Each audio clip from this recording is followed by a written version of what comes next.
अगर मैं आप लोगों को एक ऐसी कहानी सुनाऊं जिसे सुनकर आपको लगे कि these terrible things can also happen in our country, as you know guys that बाहर के देशों में भी बहुत ब्रूटल क्राइम्स होते हैं, पर इंडिया भी पीछे नहीं है। How a mother and her 2 daughters can do such a horrific crime. Well, जो क्राइम की कहानी आज मैं आप लोगों को सुनाने जा रही हूँ वो है the story of the Gavit sisters. 1990 से लेकर 1996 के बीच में मुंबई के एक इलाके से एक छोटी बच्ची की लाश मिलती है। ये सब कहाँ से स्टार्ट हुआ था ये जानने के लिए you must know who is Anjana Bai, Renuka and Seema. Anjana जो नासिक से पुणे में आई थी बिटवीन 1973 टू 1974, वहाँ पे आके उन्होंने रेणुका को जन्म दिया। अंजना's husband left her and her child. After few times Nashik में अंजना ने मोहन गवित नाम के एक रिटायर्ड सोल्जर से शादी की। उनसे सीमा Gavit was born. If you talk about the flashback, she was very poor since her childhood and बहुत गरीब घर में वो पैदा हुई थी। And when she get to know that how much important money is, सो बहुत ही कम एज से उन्होंने चोरी करना स्टार्ट कर दिया था। अंजना ने अपनी बेटी रेणुका को भी चोरी और छोटे छोटे लूटपाट में उतार दिया था and just like her mother उसने भी अपनी मम्मी के साथ ये सब स्टार्ट कर दिया। Anjana can do something else to feed her child but no, सबसे इजी काम को उसने चुना। तो इन सब कामों की वजह से हर रेपुटेशन वाज गोइंग डाउन और पुलिस को भी पता चलने लगा कि शहर में इतने सारे चोरियों को कौन अंजाम दे रहे हैं। फॉर दैट पुलिस शक के बेसिस पे अंजना को पूछताछ करने आते थे और इन सब चीज़ों की वजह से her husband Mohan was frustrated for her robbery habits. तो मोहन ने उन्हें छोड़ने का फैसला किया और दूसरी शादी करके ही वाज सेटल्ड। पर अंजना एंड हर डॉटर्स ये चीज़ एक्सेप्ट नहीं किए and they keep thinking they would take revenge. Starting में तो ऐसी चोरियाँ करके वो अपना गुजारा चलाती थी, पर धीरे धीरे उनका एक्सपीरियंस बढ़ता गया और she is getting sharp day by day और उनका दिमाग और भी खतरनाक डायरेक्शन में चलने लगा। ये 3 बहनें मुंबई के बड़े बड़े मंदिरों के पूजा और फंक्शंस में शामिल हुआ करते थे जहाँ पे अच्छे घर के लोग आते थे। उनके एक्सपेंसिव ज्वेलरीज चुराना, पर्स एंड स्पेशली गोल्ड की चीज़ें चुराना उनका डेली रूटीन था। इन सब चीज़ों से वो अपना घर चलाते थे, but the thing is day by day उनकी बहादुरी बढ़ती चली गई। After that in 1989 Renuka get married with Kiran Shinde who was a tailor, but जो कि लूटपाट उनके फितरत में था।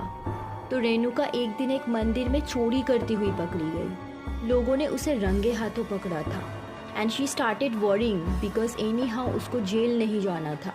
For that she made a very cruel plan. वो अपने बच्चे का यूज़ करके जहाँ पे भी चोरी करने जाती वहाँ से निकल जाती बाय सेइंग दैट आप लोगों को शर्म नहीं आता है कि एक माँ अपने बच्चे को अपने गोद में लेके ऐसा काम कैसे कर सकती है। ऑन स्पॉट उसको लोगों की सिंपैथी मिल जाती थी। बस यहाँ से एक असली खेल स्टार्ट होता है and they started doing terrible things. वो बच्चों को एक वेपन की तरह यूज़ करने लगे, इसीलिए they started kidnapping children.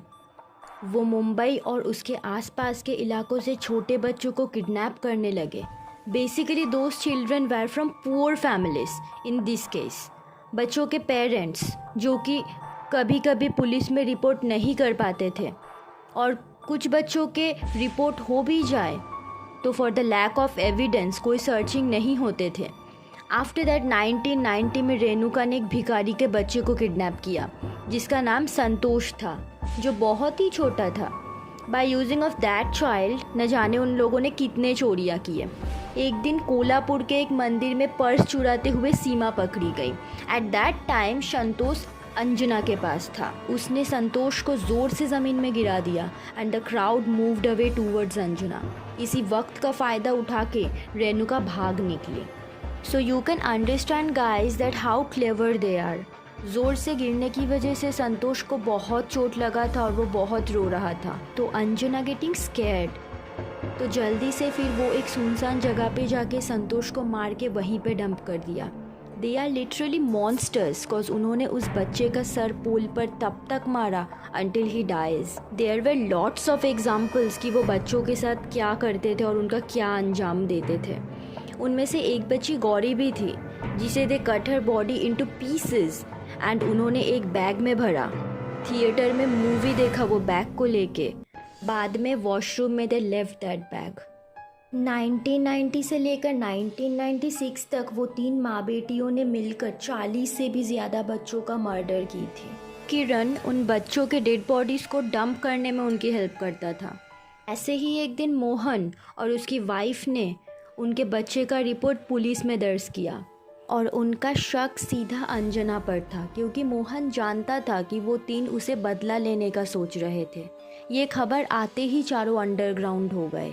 Mohan से बदले की आग तो तब भी थी, और इसी बदले की आग में मोहन के छोटे बच्चे को किडनैप करते टाइम पुलिस ने उन चारों को पकड़ लिया।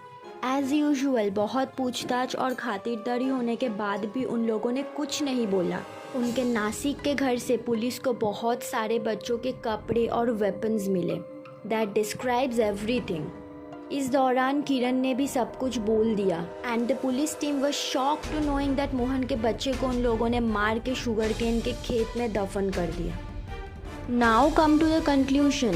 2001 in October to November court ने अंजना, सीमा एंड रेणुका को गिल्टी पाया एंड किरण सरकारी गवाह बन गया। किरण ने पुलिस को हर एक करतूत के बारे में बता दिया कि कैसे उन तीनों ने मिलके बच्चों को जाल में फंसा के इतना सब खतरनाक काम किए। किरण के इस कन्फेशन के लिए कोर्ट से उसको छोड़ दिया गया एंड अंजना, रेणुका और सीमा को डेथ पेनल्टी मिला। After that, they had applied to restrict their death penalty in Supreme Court, but कोई फ़ायदा नहीं हुआ। फांसी की सज़ा को कायम रखा गया। बॉम्बे हाई कोर्ट ने भी उनके मर्सी पिटीशन को खारिज कर दिया एंड प्रेसिडेंट ने भी। Another shocking thing was happen around 1997। First trial शुरू होने से पहले ही जेल में अंजना की मौत हो गई किसी बीमारी की वजह से। उसके बाद बची 2 बहनों ने मिलके बहुत सारे बचने के रास्ते आजमाए, पर 2004 in Bombay High Court and 2006 in Supreme Court उनके सारे बचने के रास्ते को बंद कर दिया। Around in 2014 get them guilty and give them no mercy. And the last conclusion was mentally suffering की वजह से 2022 में बॉम्बे हाई कोर्ट ने उनका डेथ पेनल्टी को लाइफ इम्प्रिजनमेंट में बदल दिया। But the crucial thing is that would be never changed कि न जाने कितने जाने गए, न जाने कितने पेरेंट्स की रातों की नींद चली गई। आफ्टर ऑल नोबडी नोज़ कि कौन सेफ़ है, कौन नहीं सेफ़ है, कौन घर के बाहर सेफ़ है, कौन घर के अंदर भी सेफ़ नहीं है। So this is not the one case where you can see inhumanity. By the way, what do you have to say about this case? Have you heard about this case before? Let me know below the comment box, and if you like to hear me, please do subscribe and like my channel. Until then, be safe and be secure.